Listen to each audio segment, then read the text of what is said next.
नमस्कार प्रिय साथियों, बहुत बहुत स्वागत है, बहुत बहुत अभिनंदन है आपका अपने YouTube चैनल अमृत ज्ञान में। प्रिय साथियों, आज इस वीडियो के माध्यम से हम बात करेंगे चंद्रमा का कुंडली के सभी 12 भावों में कैसा परिणाम रहता है, इस पर आज हम चर्चा करेंगे। साथियों, चंद्रमा जो कि मन के कारक हैं, चंचलता के कारक हैं, माता के कारक हैं, लिक्विडिटी और कैश के कारक हैं, जब भी ये कुंडली के विभिन्न 12 भावों में विराजमान होते हैं तो कैसा परिणाम दिखाते हैं, हम इस पर आज चर्चा करेंगे। पहले जान लेते हैं चंद्रमा उच्च कहाँ के होते हैं और चंद्रमा की नीच राशि कौन सी होती है। तो वृषभ राशि में आकर के चंद्रमा उच्च के हो जाते हैं, वृश्चिक राशि में ये नीच के हो जाते हैं। इनके मित्र ग्रह सूर्य, मंगल और गुरु होते हैं और शत्रु ग्रह इनके शनि, शुक्र, बुध, राहु और केतु होते हैं। तो साथियों, अब देर न करते हुए हम बात कर लेते हैं कि जब भी चंद्रदेव लग्न में विराजमान हों तो किस तरीके के परिणाम दिखाते हैं। साथियों, इस बारे में आपको बिल्कुल भी चिंता करने की ज़रूरत नहीं है कि आपकी कौन सी लग्न है, कौन सी राशि है। आप केवल अपनी जन्म पत्रिका में ये देख लें कि आपके चंद्रमा किस भाव में बैठे हैं, और मैं जो इस वीडियो के माध्यम से इसके फलादेश करूँगा, आप कमेंट्स में आकर के ज़रूर बताइएगा। और याद रखिएगा, अगर आपको वीडियो पसंद आता है तो चैनल को लाइक और चैनल को सब्सक्राइब करना ना भूलिएगा। तो साथियों, बात कर लेते हैं, जब भी चंद्रदेव जो हैं वो यदि लग्न में विराजमान हो, यानी कि कुंडली के फर्स्ट हाउस में, फर्स्ट हाउस कौन सा होता है, ये वाला, जब भी चंद्रमा कुंडली के फर्स्ट हाउस में विराजमान होते हैं तो क्या परिणाम दिखाएंगे, देखते हैं। तो साथियों, जिस किसी जातक का भी चंद्रमा लग्न में होता है तो आप देखेंगे कि ऐसे व्यक्ति को चंद्रमा जो है वो भावनात्मक रूप से बहुत शक्तिशाली बना देता है। मतलब इमोशनल रूप से ये व्यक्ति जो है वो बहुत मजबूत होगा। शारीरिक रूप से मजबूत हो ना हो, ये इमोशनल रूप से, भावनात्मक रूप से बहुत शक्तिशाली होगा ऐसा व्यक्ति। आप देखेंगे कि इनके शारीरिक बल से डबल इनका जो है वो मानसिक बल होता है। इसी वजह से ये दुखों का सामना भी बहुत आसानी से कर पाते हैं। ऐसे व्यक्तियों को अपनी माता से बहुत ज़्यादा लगाव होता है। माता से इनको किसी न किसी प्रकार की संपत्ति का भी जो है वो बेनिफिट मिलता है। माता के द्वारा संपत्ति का बेनिफिट इनको ज़रूर मिलता है। ऐसा जो व्यक्ति होता है वो शुरुआत में नौकरी करता है, बाद में जाकर के ये व्यापार करते हैं और व्यापार में भी ये सफल अवश्य होते हैं। तो प्रथम भाव में हमने क्या देखा, व्यक्ति चंद्रमा ऐसे व्यक्ति को इमोशनल रूप से बहुत मजबूत बना देगा, भावनात्मक रूप से बहुत मजबूत होगा ऐसा व्यक्ति। पहली चीज़, माता से बहुत लगाव रखने वाला होगा। टेंशन हो, परेशानी हो, ऐसे व्यक्ति को कोई दुख हो, बहुत आसानी से सामना करेगा। आप उसके चेहरे पर सिकन तक नहीं देखेंगे। अच्छा, संपत्ति के लाभ इनको माता से मिलने के पूरे योग यहाँ पर बनते हैं। और बात यदि की जाए तो ये शुरुआत में नौकरी करते हैं, बाद में जाकर के ये व्यापार करते हैं और व्यापार में इनको सफलता अवश्य प्राप्त होती है। अब बात कर लेते हैं, चंद्रमा जब भी कुटुंब के भाव, धन के भाव में, वाणी के भाव में विराजमान हो तो कैसा परिणाम दिखाते हैं। तो साथियों, ऐसा व्यक्ति जिसका चंद्रमा द्वितीय भाव में होता है, ऐसा व्यक्ति मृदुभाषी होता है, बहुत मीठा बोलने वाला होता है। अपनी मधुर भाषा के कारण ये कई मायने में अपने जो कार्य हैं वो आसानी से दूसरों से निकलवा लेते हैं। आप यकीन नहीं मानेंगे कि कई बार तो ये अपने दुश्मनों से भी अपना कार्य कराने में सफल हो जाते हैं। बहुत ही आकर्षक व्यक्तित्व के धनी होते हैं। इनकी मीठी वाणी को सुनने के लिए आसपास हमेशा कोई ना कोई इनके विद्यमान रहता है। इनकी बात को सुनने के लिए हमेशा कोई ना कोई इनके पास ज़रूर होता है। शौकीन गजब के होते हैं। अपने शौक़ को पूरा करने के लिए जब ये खर्च करने पर उतर आएँ तो फिर ये किसी भी प्रकार की सीमा नहीं देखते। इनका जो भाग्योदय है वह जन्म स्थान से बहुत दूर जा कर के होता है। देखिए, याद रखिए, यदि आप अपने जीवन में सफल होना चाहते हैं, भाग्य का उदय कराना चाहते हैं, तो आपको अपने जन्म स्थान से बहुत दूर जा कर के ही सफलता प्राप्त होती है। और यदि आप वापस अपने जन्म स्थान पर लौट आते हैं तो आपका जो भाग्य था वो फिर से दुर्भाग्य में बदल जाता है, या दुर्भाग्य आपको फिर से घेर लेता है। तो ये प्रेडिक्शन रही चंद्रमा के दूसरे भाव की। अब बात कर लेते हैं पराक्रम के भाव में। जब भी चंद्रमा तृतीय भाव में हो, छोटी मोटी यात्राएं हैं, आपकी जो मेहनत का घर है, पराक्रम का घर है, जब भी चंद्रमा यहाँ पर विराजमान हो तो कैसा परिणाम दिखाएंगे? तो आप देखेंगे कि ऐसा व्यक्ति जो है बड़ा खुश मिजाज होता है, बड़ा ही मिलनसार होता है, खुश मिजाज होता है। जिस व्यक्ति से मिलता है बहुत तरीके से और उसकी बहुत आवभगत करता है, बहुत उससे मतलब बहुत अच्छा स्वभाव का होता है, अपनी लगन का बहुत पक्का होता है, जो भी कार्य वो हाथ में लेता है उसको पूरा करके ही छोड़ता है। गजब का धार्मिक होता है, गजब का मतलब धर्म कर्म में ऐसे व्यक्ति की बहुत रुचि होती है। और यदि इसके धर्म कर्म के मामले में, इसकी आस्था के मामले में यदि कोई व्यक्ति इसके आड़े आता है तो फिर ये किसी भी स्तर तक उतर सकते हैं। इनको भी श्वास और कफ से संबंधित कोई ना कोई रोग हमेशा बना रहता है। तो चंद्रमा तीसरे भाव में आकर के व्यक्ति को मिलनसार बनाता है, खुश मिजाज बनाता है।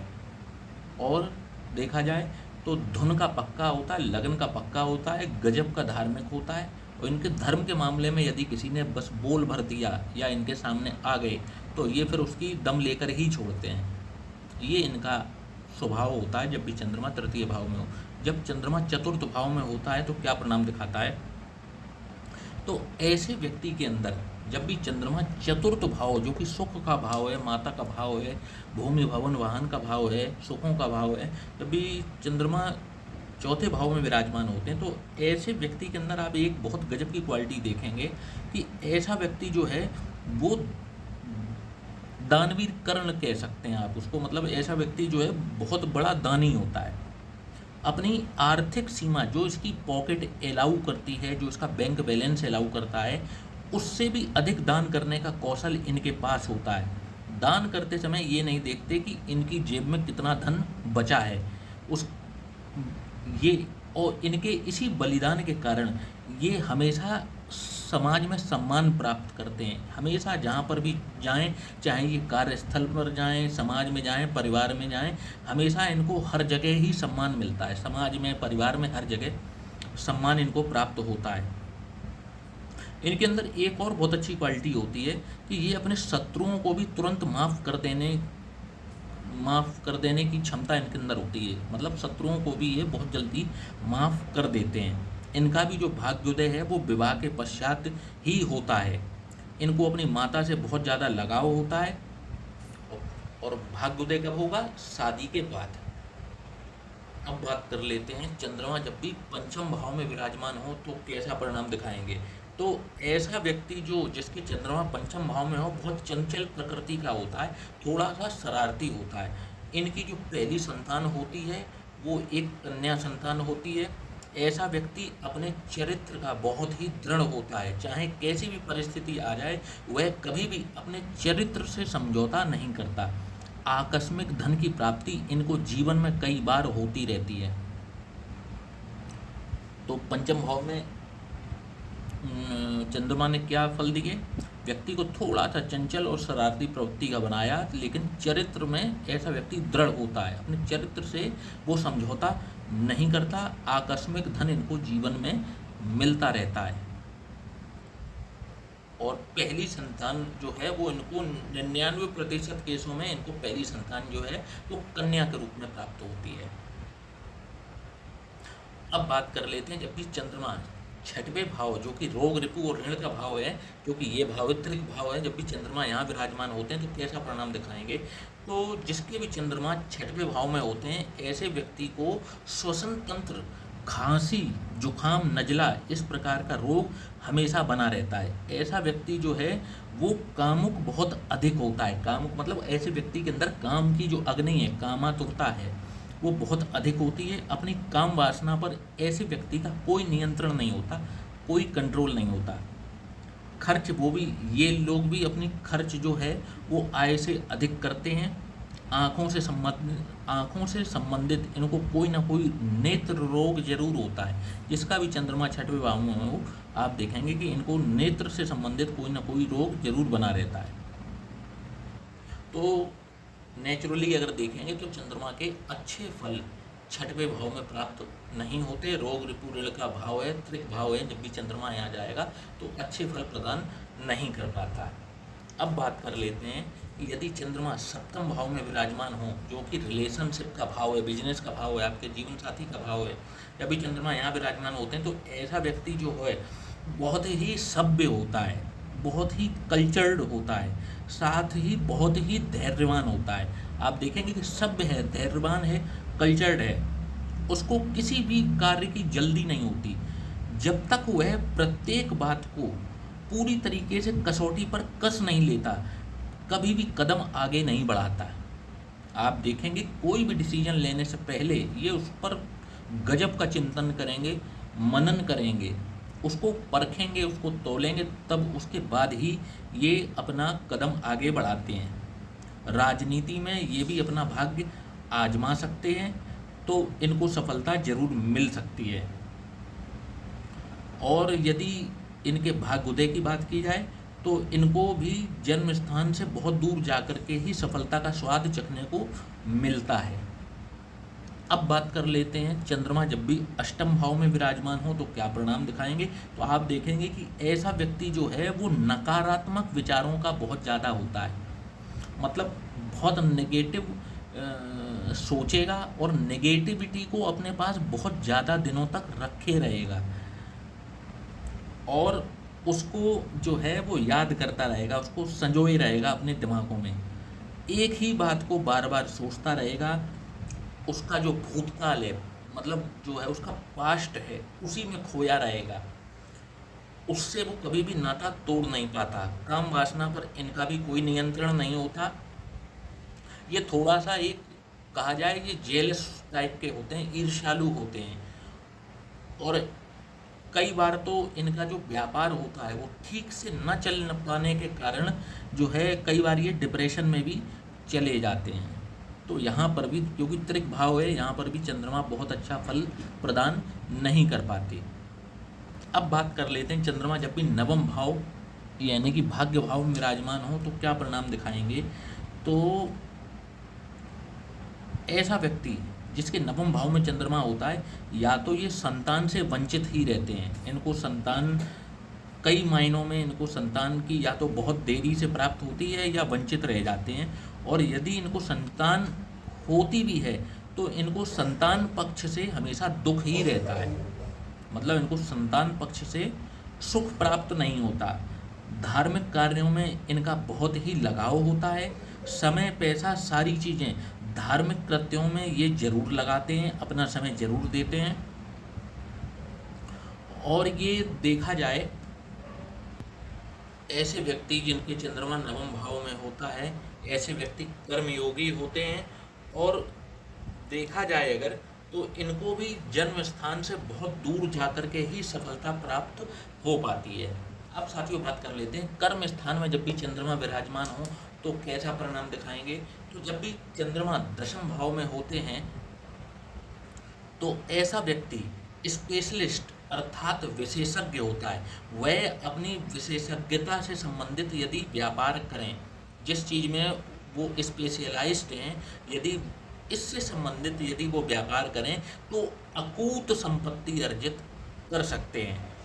वर्कोहॉलिक होते हैं, बहुत ज़्यादा काम करने वाले होते हैं, और इनको अपने कार्य का बहुत बड़ा नशा होता है। जिस कार्य को भी करें बस इनको अपने कार्य करने का नशा है, इनको मज़ा आने लगता है। जिस दिन ये कार्य ना करें इनको बेचैनी सी प्रतीत होती है।